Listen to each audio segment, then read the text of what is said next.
Okay. Good morning, students. How are you? So I hope you are all well with this bad weather and maybe you are feeling overwhelming, but your safety is what matters most right now and you have to stay strong and stay safe and remember your teachers are here to help you. And I will provide a video lecture for biomolecules discussing carbohydrates, lipids, and nucleic acids. So, what our objectives today is to have an overview of biomolecules and discuss the three biomolecules carbohydrates, lipids, and nucleic acid. And the last one is protein that will be discussed for the next lesson. Now, let's have a short activity.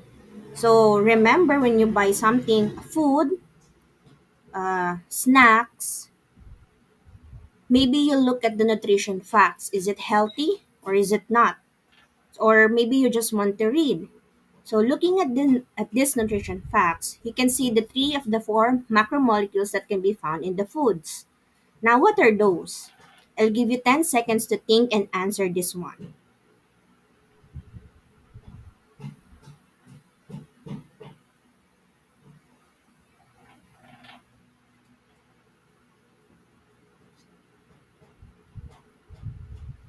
Okay, time is up. So what are the three of the four macromolecules can be found in this food? So number one, it has 0 grams in this product. That will be very good. That's fat. Another, 13 grams in this product. Have you seen it? Very good. That's carbohydrates. And the last one, we have 9 grams in this product. Okay, very good. That's protein. So these are the three macromolecules that can be found in these nutrition facts. So later on, if you are buying food or you're looking at what to eat, you can look at the nutrition facts and can see the different macromolecules present in those food.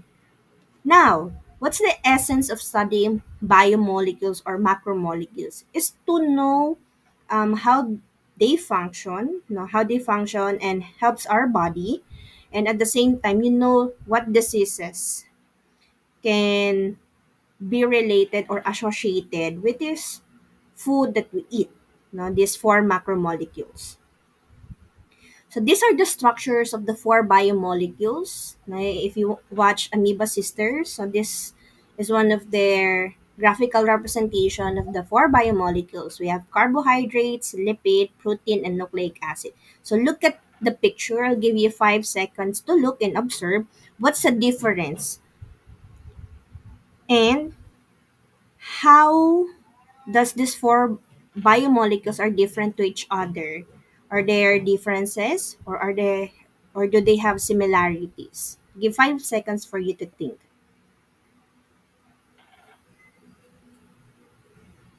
Okay, so when you look at the structures, all of them are vertical. They have the vertical structure and then they look like chains. So they look like a chain. However, one is very different from the three of them. So what is this? What biomolecule is very different from them? They don't have chain like structure.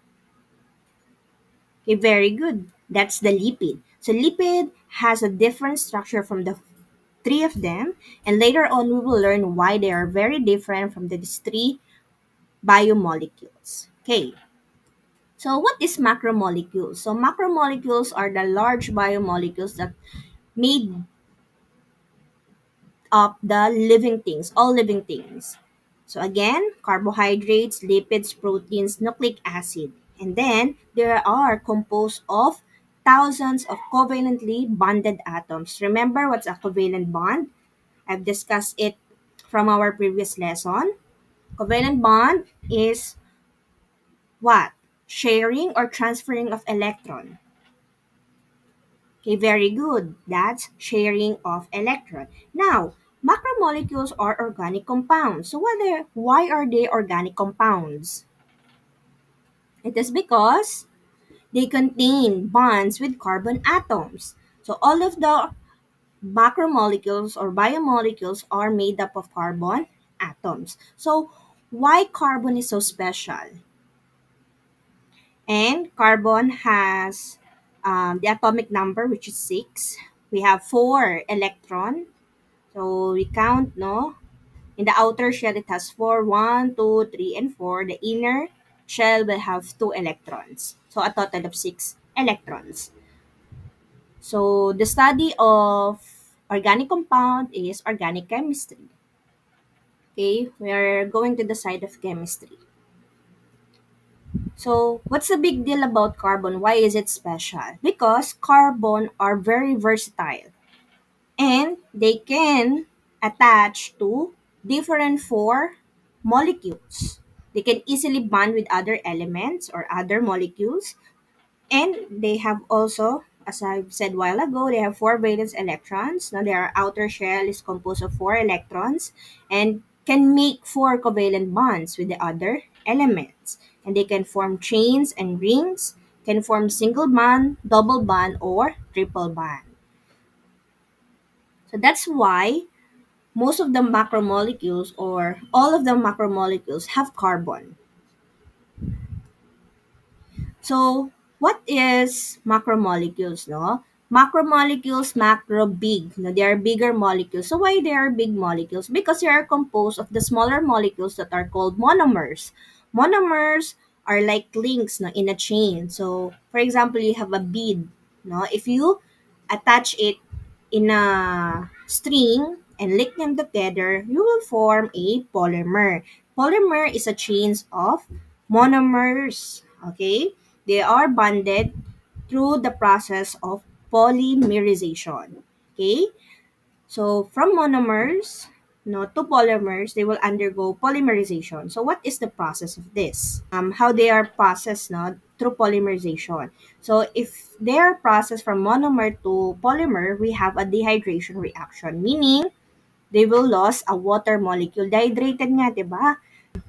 They lack water, they are dehydrated. So that's polymerization. Now, if we want, to break the polymer into monomer, that's called depolymerization. And when polymers are disassembled, no, it undergo a reaction called hydrolysis. No, again, I'm already repeating this. Lysis break down hydro water, meaning it needs a water to break down the bond. Okay? Remember that. Lysis, break it down you. Huwag kakalimutan.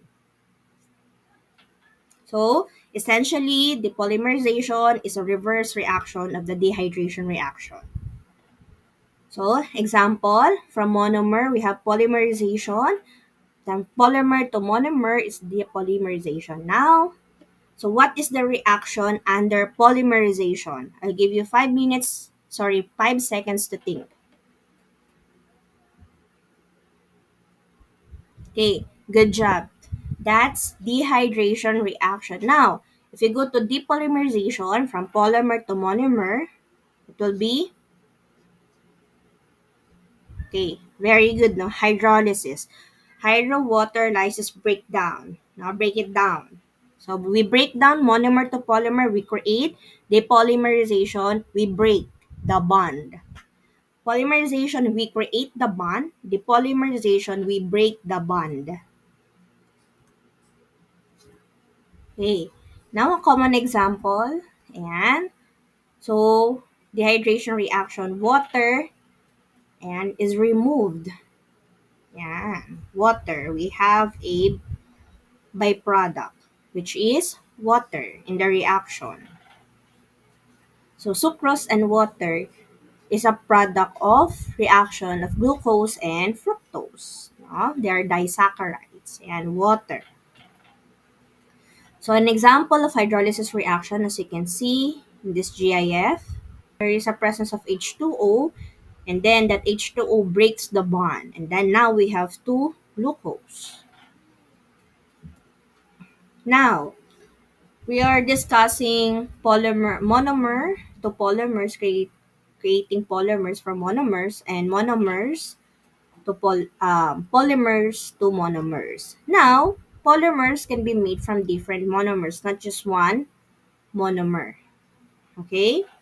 So, think of them as a necklace. And how many monomers does this necklace has. So 1, 2, 3, 4, 5, 6. So we have 6 monomers. Okay? So that's it. Do you understand? Okay? If you have any question, you can message me in terms of the monomers and polymers and the reaction that occurs when we create polymers and we break the bond to create monomers.